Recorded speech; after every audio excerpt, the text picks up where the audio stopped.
सर्वांना जय भीम.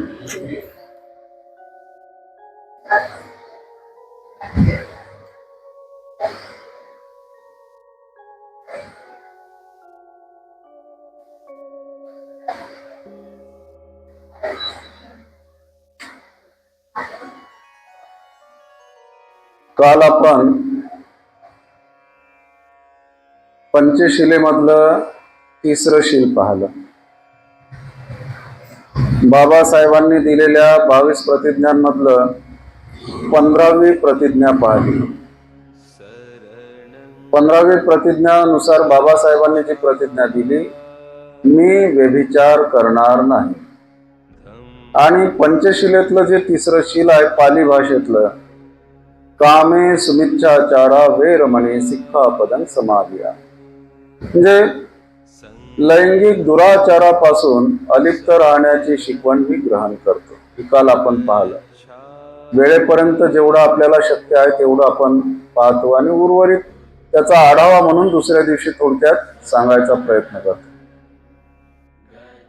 भगवान बुद्धाच्या काळातलं सिद्धार्थ गौतमाचं उदाहरण आहेच. तरुणींचा तांडा त्यांच्यासाठी नेमला होता, परंतु त्यांना ते वश झाले नाही. पुढे त्यांच्या बुद्धत्व प्राप्तीनंतरही त्यांच्या जीवनात असे अनेक प्रसंग आले की ज्यामुळे ते तर भगवंत असल्यामुळे त्यांना काही या विषयाशी म्हणजे सम्यक संबोधी प्राप्तीच्या अगोदर ते अत्यंत उच्च अशा मानसिकतेत असताना संबोधी प्राप्तीनंतर त्यांचा प्रश्नच नव्हता, परंतु प्रसंग त्यांच्याही जीवनात आले. भगवंत अत्यंत उच्च कोटीचे नैतिकता जोपासणारे व्यक्ती असल्यामुळे काहीतरी बिघडलं त्याच. तर त्या काळात भगवंताच्या बाबत काही शंकाच नव्हती. आपण अलीकडचे काही उदाहरणं पाहू महापुरुषांचे. शिवाजी महाराजांच्या बाबतीत जर पाहिलं आपण, त्यांचं राज्य असताना कल्याणच्या सुभेदाराची सून मुस्लिम होती. शिवाजी महाराजांच्याच सैनिकांनी त्या सुभेदाराला म्हणजे नामोहरम केलं, हरवलं आणि त्याची सून जी अत्यंत रूपवान सौंदर्यवती होती ती शिवाजी महाराजांकडे आणली. अत्यंत सौंदर्यशाली होती, मुस्लिम असेल ती. शिवाजी महाराजांनी तिला म्हणजे लोकांनी त्यांचे जे सरदार होते त्यांनी तिला महाराजांच्या समोर हजर केलं की ही आम्ही तुमच्यासाठी हिला आणलं. महाराज तिच्याकडे पाहतात आणि म्हणतात, अशीच सुंदर जर का आमची माय माऊली असती, आम्हीही सुंदर झालो असतो, पण बदले छत्रपती.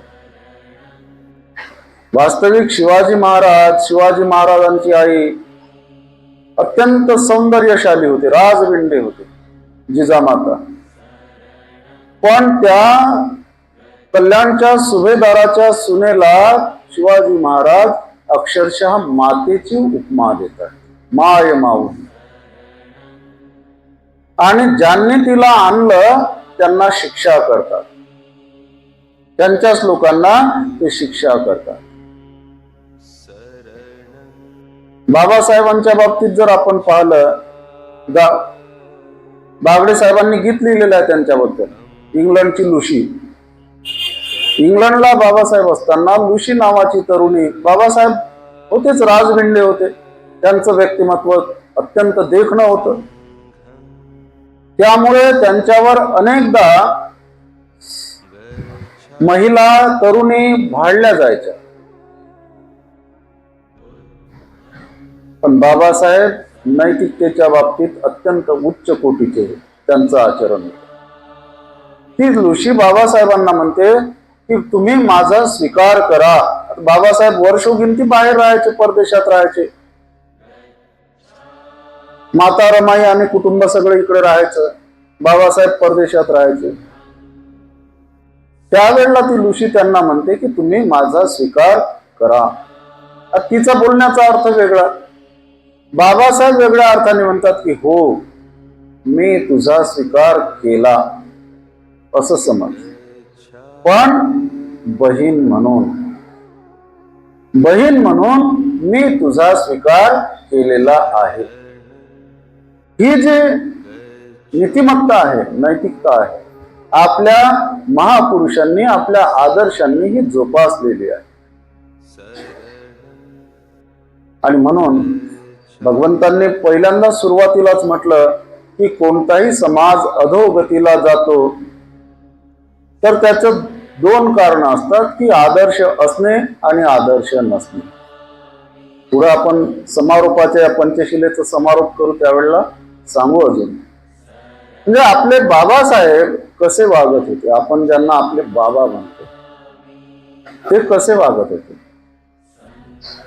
हे सांगण्याचा अर्थ याच्या मागचा उद्देश आहे. जर बाबासाहेब असे वागत होते तर आपण कसं वागायला पाहिजे? आपण ज्यांना बाबा म्हणतो आपण कसे वागायला पाहिजे? आपण जर त्यांच्या विरोधात वागत असू, त्यांनी सांगितलेल्या तत्वांच्या विरुद्ध आपण वागत असू, तर आपण त्यांचाच विरोध करत आहोत.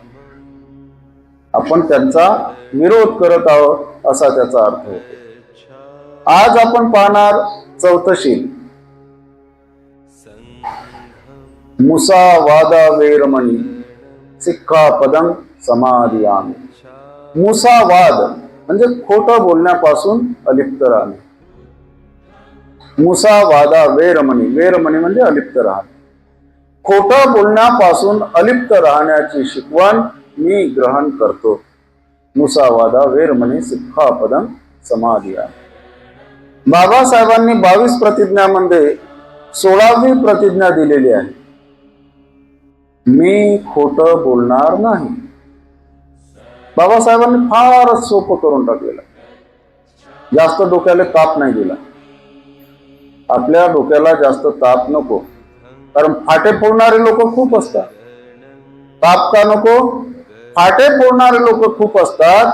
आणि म्हणून आता एवढं स्पष्ट असूनही लोक म्हणतातच ना, खोटं बोलल्याशिवाय होते का कोणाचं? ते बोलतात, म्हणतातच.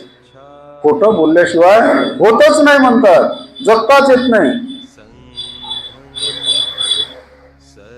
या बाबीचा जर आपण विचार केला तर त्याचा अर्थ काय निघते?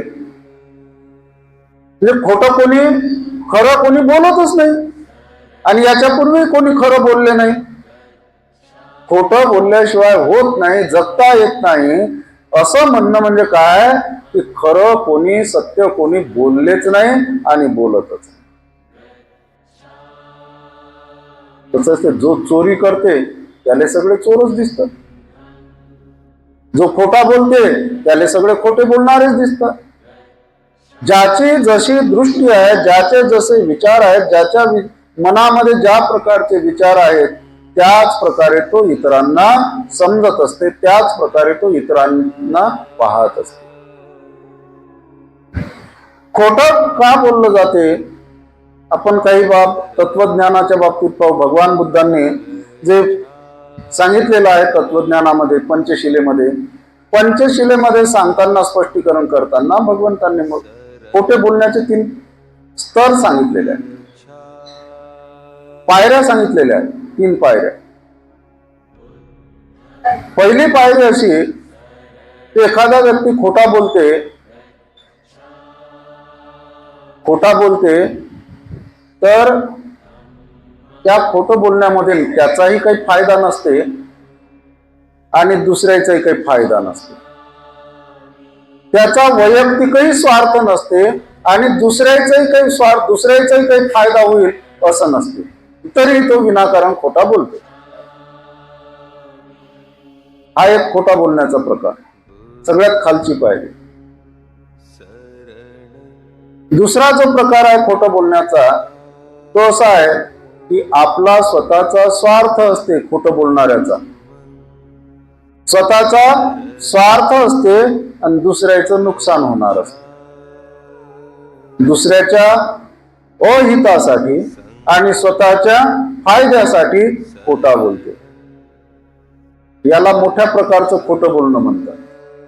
हे खोटं बोलणं हे जरासं मोठ्या प्रकारचं खोटं बोलणं आहे. काही लोक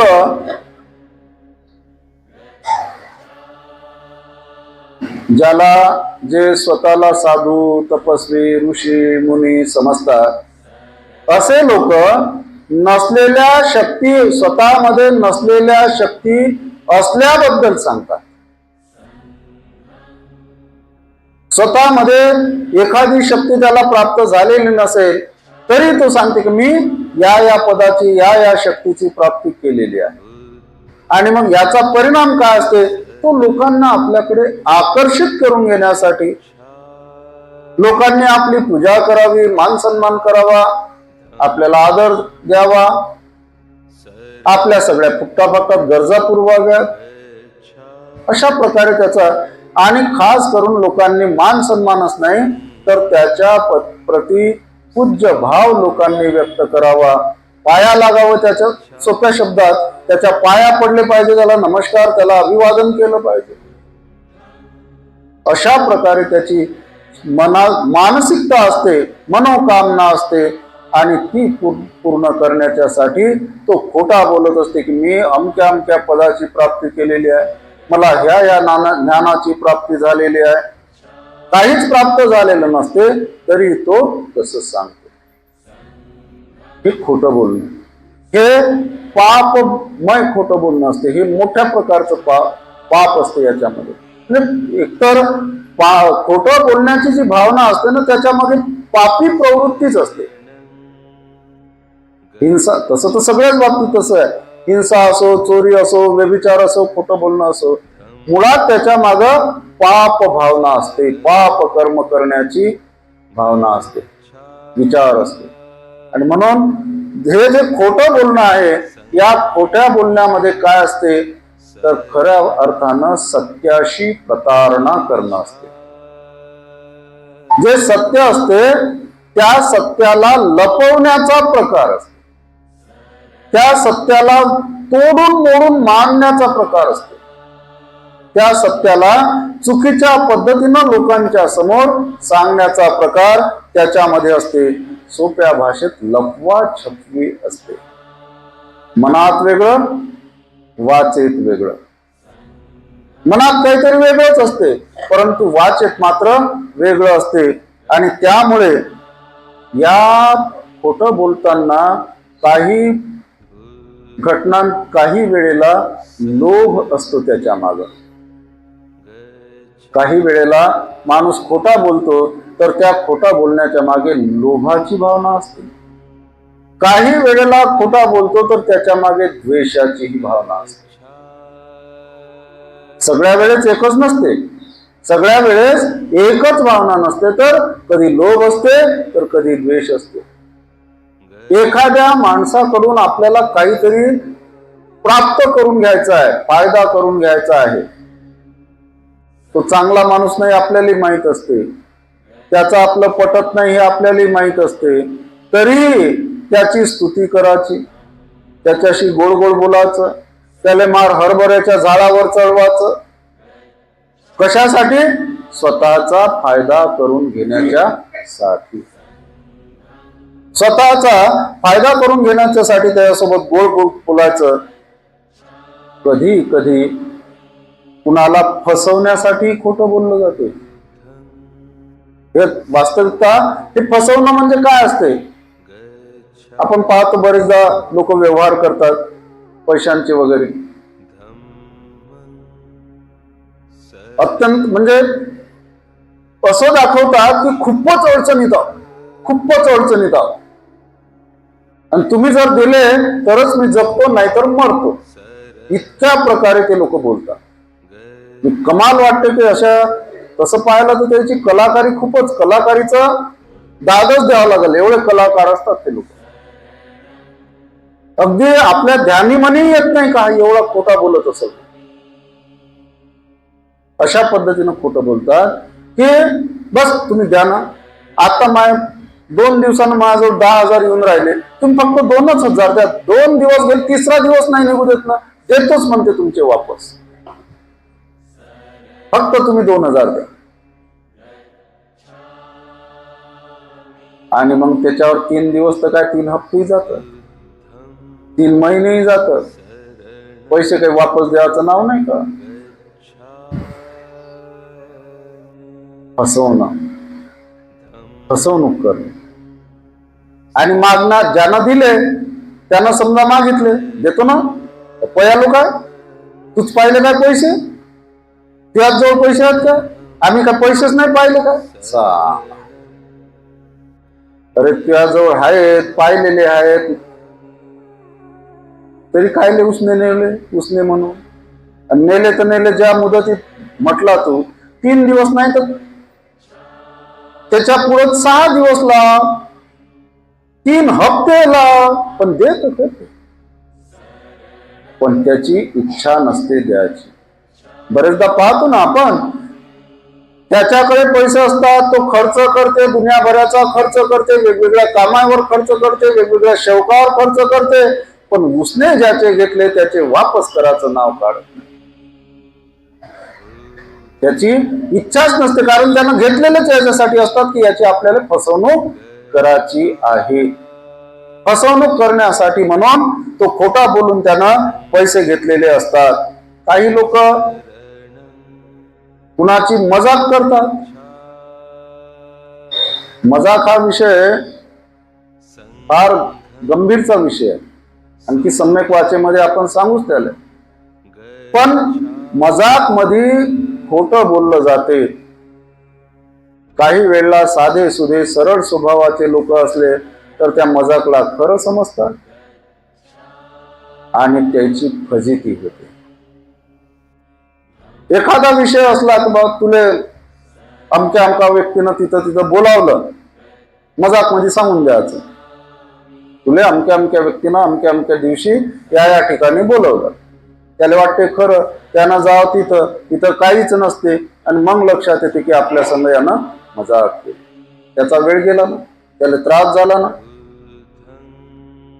कित्येक लोक मजाक मध्ये खोटं बोलतात आणि मग त्याचा परिणाम काय होते की ते मजाकचा विषय स्वतःच बनतात.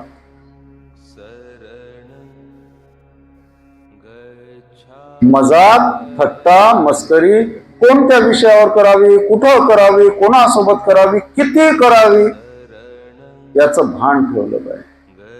सदा सर्व काळ मजाकच्या त्याच्यात बोलत राहिलं तर माणूस, तो शब्द जो आहे ना मजाकचा, मजाक हा शब्द कसा निर्माण झाला तर मोजमाप याच्यातून तो शब्द निर्माण होते. ज्याले कोणी मोजत नाही म्हणजे ती मजाक.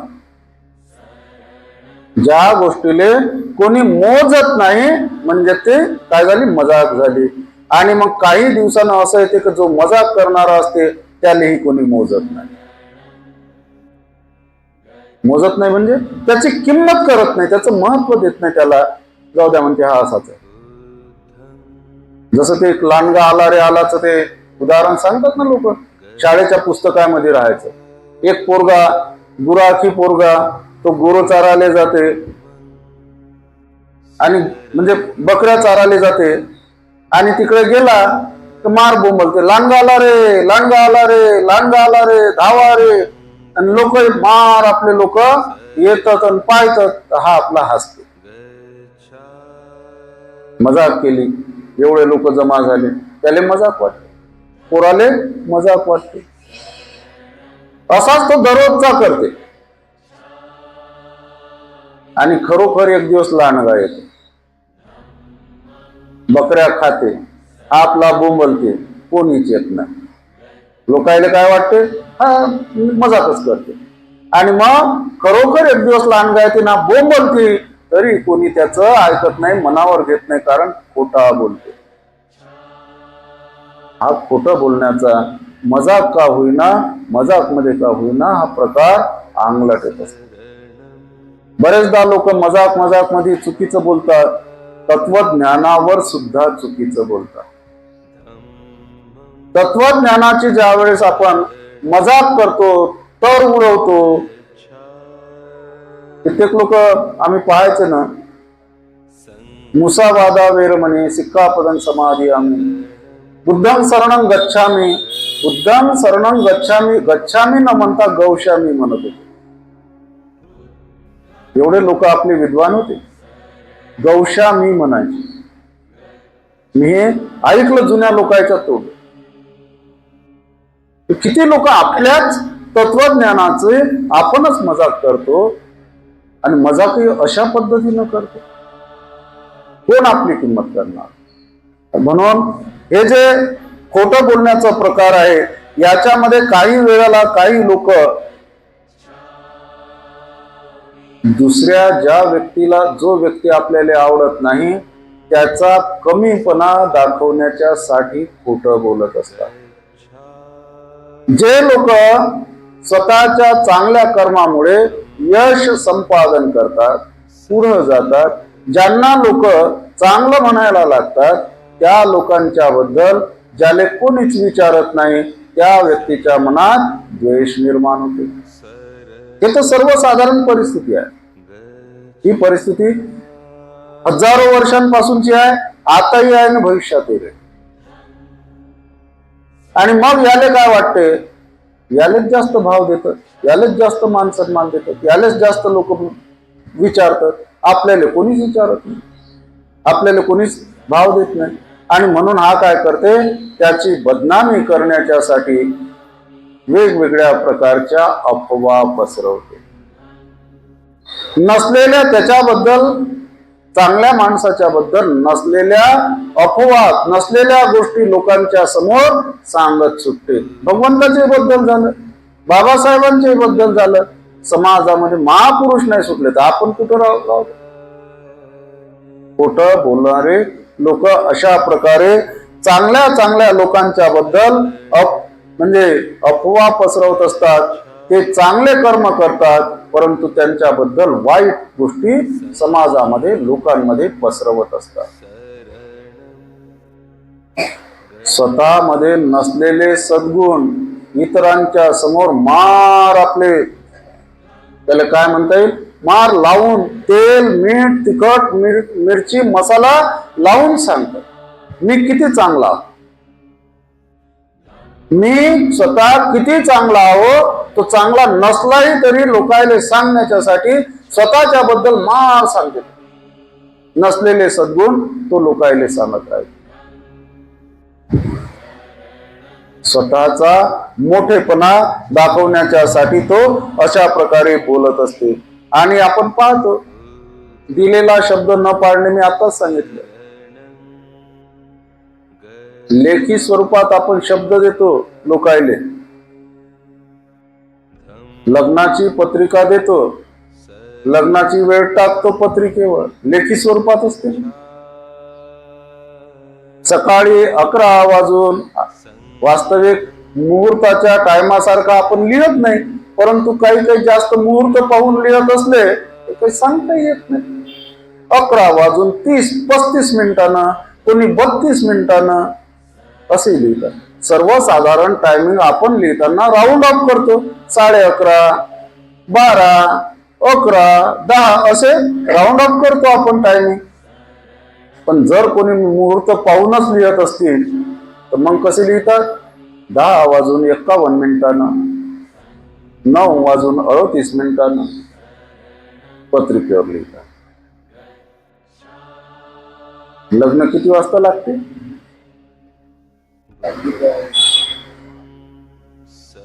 फक्त ते सकाळचं संध्याकाळी म्हणता येत नाही एवढाच फरक राहते. आता सकाळचं लग्न पत्रिकेवर असते सकाळी आणि लागते ते संध्याकाळच्या जवळपास. काही विचार, किती मोठं खोटं बोलणं आहे. दुसरे लोक लग्नाला जर येणार असतील, कोणाचा आहे हो म्हणतात, बौद्धायचा आहे. काही लोक जय भीम मलायचा आहे म्हणतात, जाऊ द्या जाऊ म्हणतो, ते काही राईट टाइम लागत नाही. समाजाची बदनामी आहे की नाही?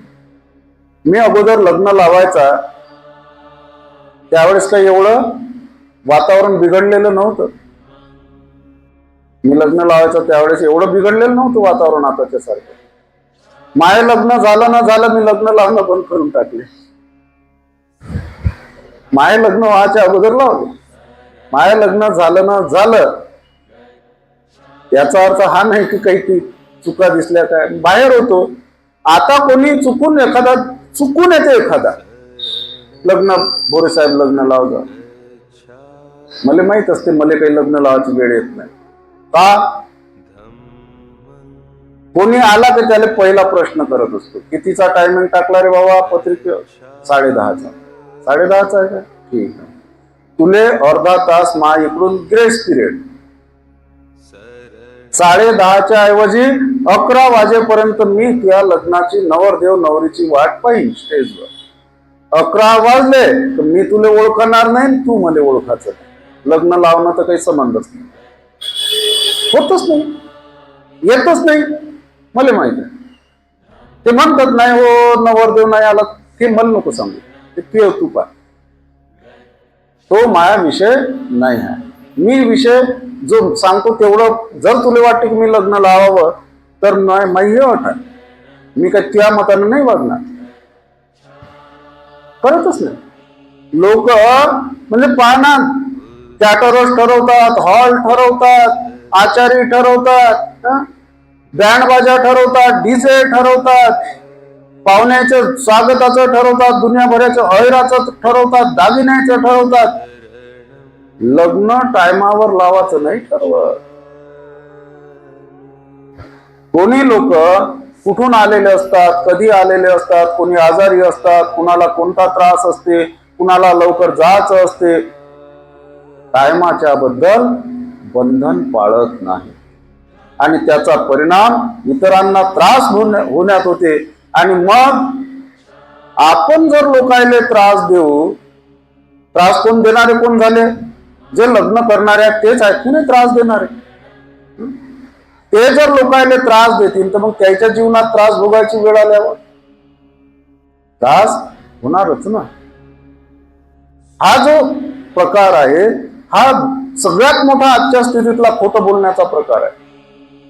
लग्न वेळेवर न लावणे, पत्रिकेवर टायमिंग टाकायचा, लेखी स्वरूपात देऊन, लेखी पुरावा आहे ना बा तो, कागदोपत्री पुरावा असताना किंवा मी एवढे वाजता आमचं लग्न आहे हे असूनही जर आपण पाळत नाही म्हणजे आपलं खोटं बोलणं आहे, ते मोठं खोटं बोलणं आहे, फार मोठ्या प्रकारचं खोटं बोलणं. पण हे सर्रासपणे सध्या घडत आहे आणि बरेच प्रकरण, म्हणजे रिसेप्शन असो का लग्न असो, रिसेप्शनही कुठं नवरी जाते सजाले, येतच नाही. अरे बा सजाले जायचं आहे तर अगोदरल्या रात्री जा ना, रात्रभर सजत राहिले, सकाळी तर ये टाइम हवं. संध्याकाळचं असं तर दिवसभर सजाले जाय, पण टायमावर तर ये. बँडवाल्याच अरे बँडच वाजवायचं आहे लग्न, अगोदरच्या दिवसापासून वाजवा ना, पण लग्नाच्या टायमावर तर या. काही कोणाले घेणं देणं नाही. लग्नात नाही आले तर मग साहेब तुम्ही आले नाही हो आमच्या घरी लग्नात, गरीबाच्या घरी नाही आले. ते गरीब होत काय? लोकांना त्रास देणारे लोक गरीब होत काय? त्याला गरीब म्हणाव का?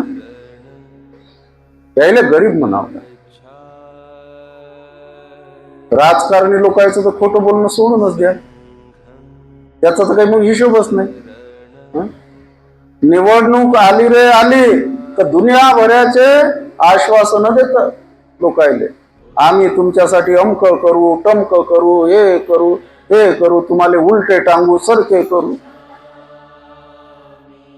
एवढे आश्वासन देतात तर असं वाटते की अरे बापरे, हा जर निवडून आला ना तर आपलं जीवन, आपल्या घरावरचं स्लॅब आहे ना, दगड मिटायचं राहणार नाही, ते सोन्याचंच बनवून देणार असंच वाटतं. जाहीरनामे काढतात ना राजकीय पक्षाचे, जाहीरनामे काढतात, लेखी स्वरूपात असते, सगळ्या चॅनलवर बातम्यावर ते जाहीरनामे दाखवतात, दिसतात, कित्येक ठिकाणी स्टॅम्प पेपरवर लिहून देतात. निवडून आले रे आले तर मग निवडून आले तर मग फक्त स्वतःचे घर भरतात, मग नाही दिसत लोक. निवडून देणारे लोक, ज्या लोकांना निवडून दिलेलं असते त्या लोकांना मग ते लोक बिलकुल दिसत नाही. मग कोण दिसते? मग आपल्या घरचे दिसतं, आपल्या नात्या गोत्यातले दिसतं, कमिशन दिसते. हे जे प्रकार आहेत किती मोठे, म्हणजे राजकीय लोकांचं तर म्हणजे काय बोलावं त्याच्यावर हेच नाही. सगळा तालमेळ सोडलेला या लोकांनी. आणि त्याच्यामुळे काय झालं की चांगले लोक राजकारणाकडे वळत नाही, आणि वळली तर त्याले लोक स्वीकारत नाही. कारण लोक सुद्धा, ऐकणारे लोक सुद्धा खोटं आवडते, ऐकणाऱ्या लोकांना सुद्धा खोटं बोलणं आवडते, आणि त्याला जसं आवडते तसं राजकारणी लोक बोलतात. बाबासाहेब इलेक्शन मध्ये उभं राहायचे, कधी कुणाशी खोटं बोलले नाही, भाषणांमध्ये कधी कुणाला खोटं आश्वासन दिलं नाही. माझ्याकडे मी जर निवडून आलो तर मला हे शक्य आहे ते मी केल्याशिवाय राहणार नाही, जे शक्य नाही ते मी करणार नाही असे सुद्धा शब्द बाबासाहेब वापरायचे. आणि लोकांना कठोरपणाने सांगायचे की तुम्ही करा, असं नका करू, तसं नका करू. बाकीचे लोक आताही तसंच आहे, बाकीचे लोक गुळगुळीत बोलतात. तो दुनियाभराचा वाईट असला तरी त्याला चांगला म्हणतात, आणि दुनियाभराचा चांगला असला तर त्याला खराब म्हणतात. यायला माहित असते हा चांगला आहे ना, हा आपला ऐकणार नाही,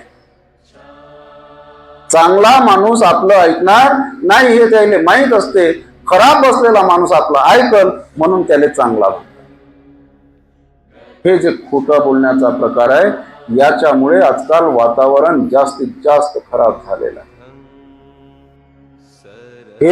याच्यामुळे जास्तीत जास्त समाजामध्ये वाईट बाबी पसरलेल्या आहेत, वाईट गोष्टी पसरलेल्या आहेत. जाहिराती वगैरे येतात, जाहिराती पाहतो ना आपण, 1 बाम 3 काम, झेंडू बाम. स्वयंपाक करताना बाई मार कंबरला चकली म्हणते, जर असा बाम लावला तर एकदम ताट होते, पळाले लागते, धावाले लागते. किती खोटं बोलणार.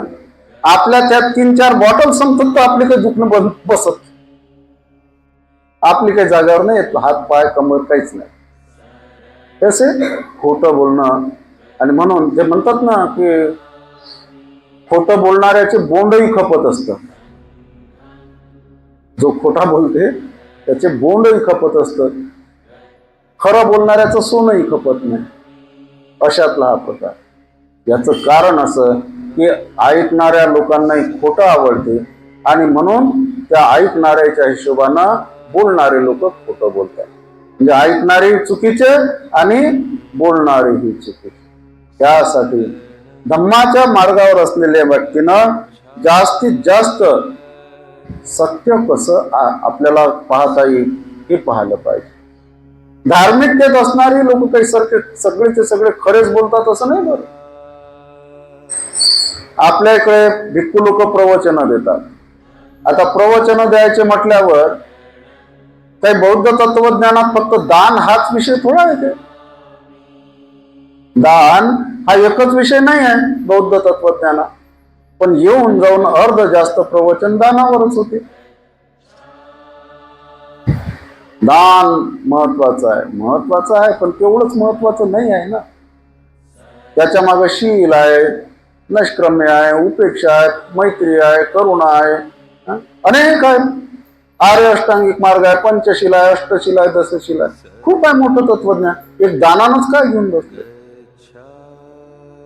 कारण त्याच्या मागे स्वार्थ असतो, लोभ असतो त्यांचा.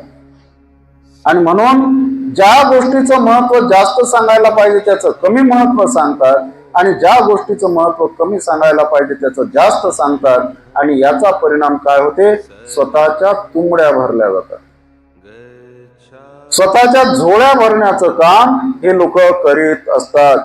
बरेचदा लोक आपण पाहतो, आता अनेक संस्था आहेत, अनेक संघटना आहेत, अनेक संघ आहेत, धार्मिकतेत काम करणारे, धार्मिक काम करणारे.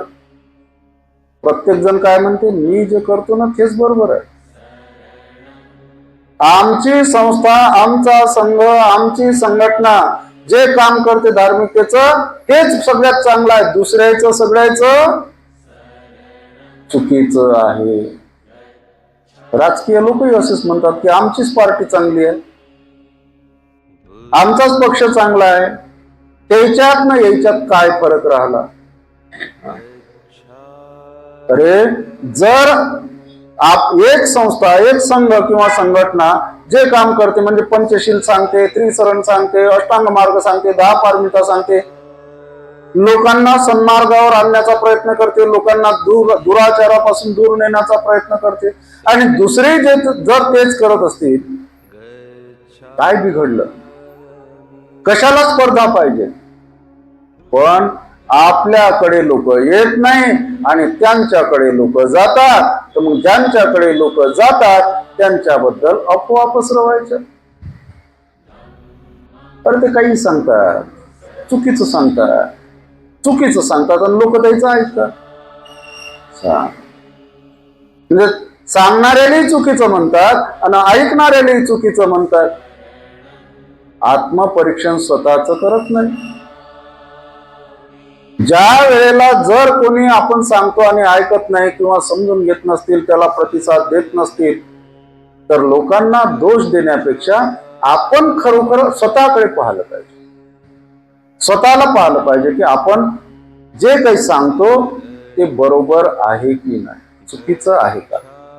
होऊ शकते आपली चूक असू शकते, पण जर आपण आत्मपरीक्षण केल्यावर आपल्या लक्षात येत असेल की आपण जे काही सांगतो ते 100% चुकीचं नाही, बरोबर आहे, तर मग मात्र लोकांच्या साथ सोडून द्यायचं. लोक चांगल्याला प्रतिसाद देतातच, मला खात्री आहे, गॅरंटी आहे. आपण जर प्रामाणिकपणे लोकांना जे आवश्यक आहे, जे सत्य आहे, ते जर सांगत असलो तर लोक ते स्वीकारतातच. पण त्या सांगण्याच्या माग भाव काय आहे हा महत्वाचा आहे.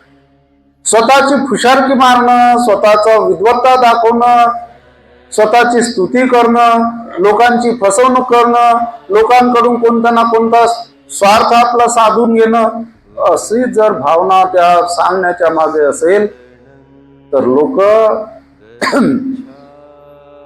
एक वेळा भूलतील, 2 वेळा भूलतील, 3 वेळा भूलतील, काय नेहमी थोडे फसणार आहे. कधीतरी लोकांच्या लक्षात येते आपल्याकडून होणारी फसवणूक आणि मग लोक तिथून तुटतात. कारण तो खोटेपणा लोकांच्या लक्षात येत असतो. त्यामुळे बरेचदा काय होते, ठीक आहे की आता आपल्या इथं मोजके लोक आहेत, आपण म्हणू शकतो 50-60 लोक आहेत, 50ही नाही म्हणू शकत, 60ही नाही म्हणू शकत, पण एक्झॅक्ट जरी शब्द नाही आपल्याला सांगता आला, 59, 58, कमीत कमी जवळपास तरी आपण बोललो पाहिजे. नाही बा 50 ते 60च्या दरम्यान असतील लोक. हे कसं झालं? सत्याच्या जवळपास आपण बोलत असतो. नाही 100% तर 95%, 98% तरी आपण खरं बोलतो. आता एखाद्या सभेला 5 म्हणजे 2-4 हजार लोक असतील तर आपण एक्झॅक्ट मोजू नाही शकत बरोबर तंतोतंत. 400 म्हणजे 5997 असं मोजू शकतो काय? नाही मोजू शकत. मग त्यावेळेला काय अंदाज असतील बा 5000च्या आसपास लोक असतील. पण एखाद्यानं म्हटलं की त्या सभेला 500च लोक होते, 5000 लोकांच्या सभेला 500च लोक होते असं म्हटलं तर ते झालं खोटं बोलणं. किंवा 5000 लोकांच्या सभेला जर कोण म्हटलं की 50,000 होते तर ते झालं खोटं बोलणं. आजकाल असंच चालू आहे. राजकीय सभांना लोक पैसे देऊन त्याचा येण्या जाण्याचा खर्च करून सभेला लोक आणतात. सगळ्याला माहित आहे का नाही? काही लोक आपल्या इथं असतील पैसे घेऊन जाणारे, नसतील तर चांगलं, असतील नाही तर चांगलं, आपल्याला काय करायचं. जाणं येणं सगळं काही करतात, उलट वरून खाण्यापिण्याचे वरून 200-400 रुपये पहिले मजुरी म्हणून येईल. आणि मग तिथं लोक जास्त नाही दिसणार काय? अशी जर व्यवस्था केली तर तिथं लोक जास्त दिसणारच आहे. आणि ज्या एखाद्या नेत्याच्या सभेला लोक श्रद्धा भाव ठेवून जातात, पूज्य भाव ठेवून जातात, त्या सभेला जर कमी असले, 2-4 हजार असले, 5,000 असले, तर तिथं 5,000 सांग, ठीक आहे 5,000 असणारच, पण इकडे 50,000 असतात. हे 50,000 कामाचे नसतात, कारण ते सगळे भाड्यानं आणलेले असतात. आणि हे 5,000 जे असतात ते खऱ्या अर्थानं स्वतःच्या मताने आलेले असतात. परंतु ज्याच्याकडे 50,000 लोक ज्यांच्या सभेला हजर राहतात, ते त्यांची टिंगल टवाळी करतात. त्याच्याकडे लोक नाही, यायला कोणी विचारत नाही, यायला कोणी भाव देत नाही, यायच्या मागं जनता नाही. जनता खरं तर यायच्या मागं नसते खऱ्या अर्थानं. आता तर ईव्हीएमच आहे, मतदाराची गरजच नाही, नुसता नावापुरता मतदार आहे. मतदान नावापुरता, बोंबलून राहिले सगळे, पण ऐकत नाही. हे जे परिस्थिती आहे, हे यामुळे अनेक खोट्या स्वरूपात लोकांना भूलथापा दिल्या जातात, लोकांची बदनामी केली जाते, आणि त्यामुळे समाजामध्ये संशयाचं वातावरण निर्माण. ज्या ठिकाणी संशयाचं वातावरण निर्माण होते, त्या ठिकाणी एकोपा राहत नाही. संघ भावना ज्याला म्हणतात ती निर्माण होत नाही. आणि संघ भावना निर्माण न होणे म्हणजे कोणी कोणाच्या माणसाच्या सहवासात असून सुरक्षित नाही. सुरक्षितता मनातून वाटत नाही लोकायले, कारण खोट्या बोलणारा माणूस कधी धोका देईल सांगता येत नाही. कुटुंबामध्ये सुद्धा खोटं बोलण्याचे किती प्रकार असतात. बरेचदा आपल्याला काय वाटतं, बाई बुवाले फसवते खोटं बोलून, बुवा बाईले फसवते. एखाद्या वेळेला एखादा माणूस बाईच्या सोबत नेहमी चांगला नाही बोलत, खराब बोलते, एखाद्या वेळेस चांगला बोलला तर बाई लगेच विचार करते काहीतरी याचं, कारण तू कधी चांगला बोलत नाही. एखाद्या वेळेस बोलला चांगला तर मग त्याचा विचार काय करते, आणि तोही तसा बोलते, त्याला काहीतरी लाभ करून घ्यायचा असते. बाईचंही तसंच होते. नेहमी बाई जर खराबच बोलत असली बुवा सोबत, एखाद्या वेळेस चांगली बोलली, माणूसही विचार करतो काहीतरी आहे याच्या मागे, काहीतरी कारस्थान आहे. ह्या गोष्टी पोरायली समजतात, लेकरायली समजतात. लेकरही बरोबर पार्टी बदलतात ना, कधी मायच्या इकडून बोलतात तर कधी बापाच्या इकडून बोलतात. लेकर सगळ्यात हुशार, लगेच पार्टी बदलतात. मायच्या सोबत बोलले तर बापाच्या बद्दल चुकीचं बोलतील, मायचे स्तुती करतात. मायला वाटते की लेकर माया बाजून आहे, तिच्याही लक्षात नाहीये, आणि ते मग पोरायची बाजूला. माणूस सहसा बळी नाही पडत, मायाचा हा स्वभाव राहते लेकराच्या बाबतीत बळी पडण्याचा. माणसाच्या सोबत लेकर जर असे यानं बोलतील, हात राखून बोलतील, फसवणुकीचं प्रमाण कमी असते, पण बायाच्या बाबतीत जास्त राहते. हे फिक्स आहे. सगळ्याचं नसलं तरी बऱ्याच प्रमाणात हे सत्य आहे. खोटं बोलण्याचं प्रमाण आणि त्याला बळी पडण्याचं प्रमाण, ह्या ज्या गोष्टी आहेत, म्हणजे कुणी कुणावर मग विश्वास ठेवत नसतात चोरीच्या मुळे. आणि हे जे आपण पाहतो, लग्न संबंध जुळवताना आपण पाहतो आजकाल तर लग्न संबंधामध्ये मधात पडाव की नाही पडाव हीच मोठी समस्या झालेली, फार मोठी समस्या झाली. कोणावर भरोसा ठेवाव आणि कोणावर भरोसा नाही ठेवाव हाच मोठा प्रश्न निर्माण होत आहे. कारण जे सांगतात ते घट दिसत नाही. बरेचदा आपलेच लेकर असतात, आपल्याला माहित असते चांगले नाही आहेत, खराब आहे, परंतु त्यांचे संबंध जुळवण्याच्यासाठी म्हणून आपण खोटे बोलतो, चांगले नसलेल्याचं चांगलं सांगतो. परिणाम काय होता मी असं नाही म्हणत किंवा सांगू नये, त्याच्या भल्यासाठी सांगितलं पाहिजे, कारण एक तत्व म्हणून आहे. खोटं बोलण्याचं शील जे आहे ना, हा नियम नाही तर तत्व म्हणून भगवंतांनी सांगितलेला.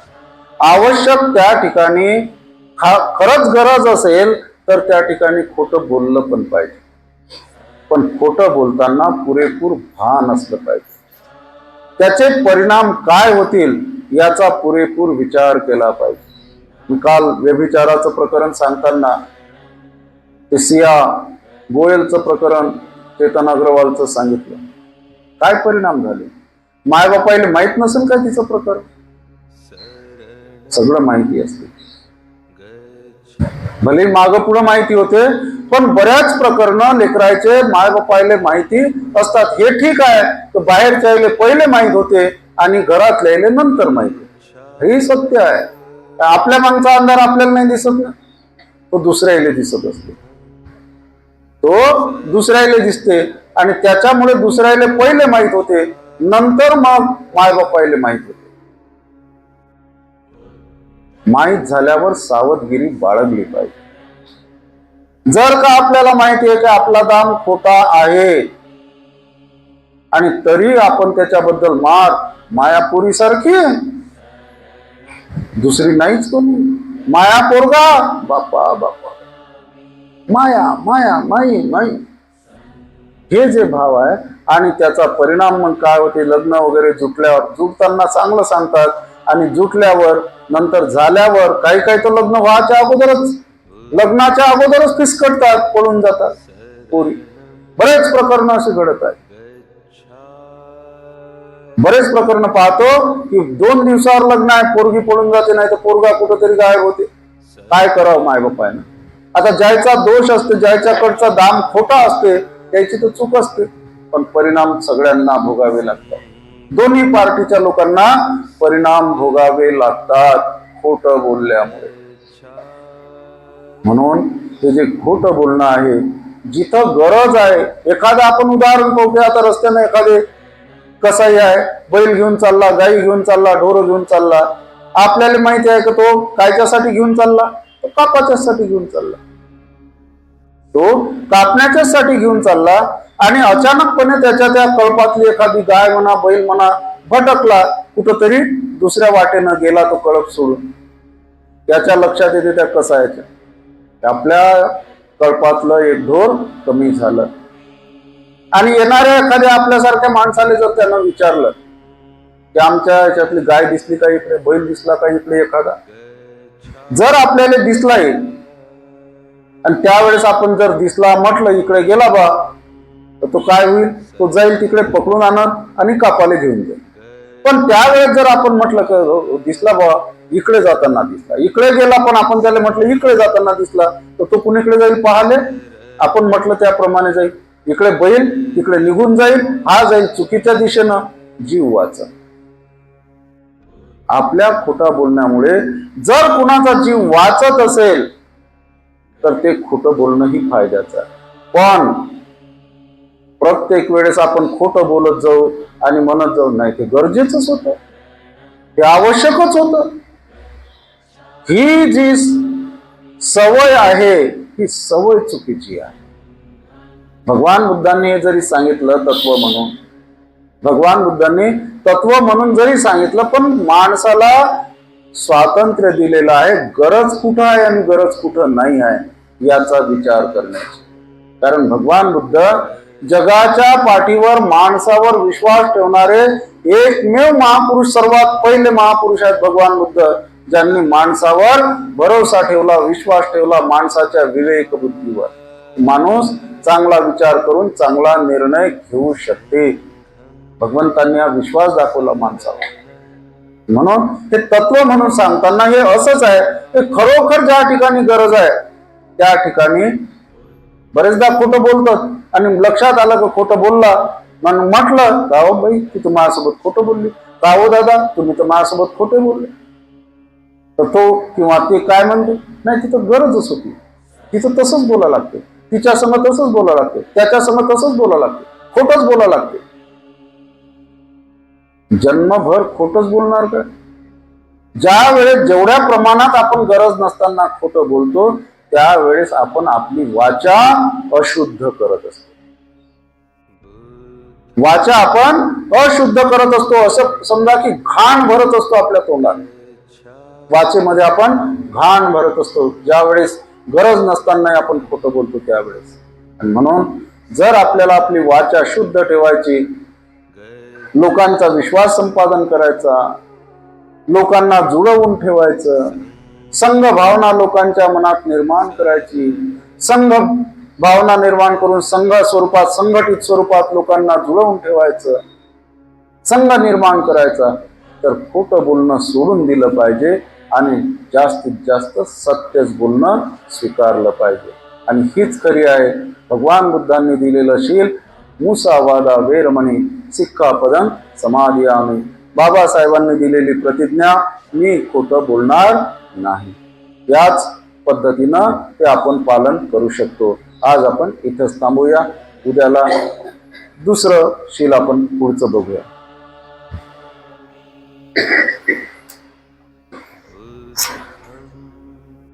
धम्मं चरेषु चरितं नतं दुश्चरितं चरे धम्मचारी सुखं न तावता धम्मधरो यावता बहुभासति यो रसति सवे धम्मधरो होति यो धम्मं न पमज्जति.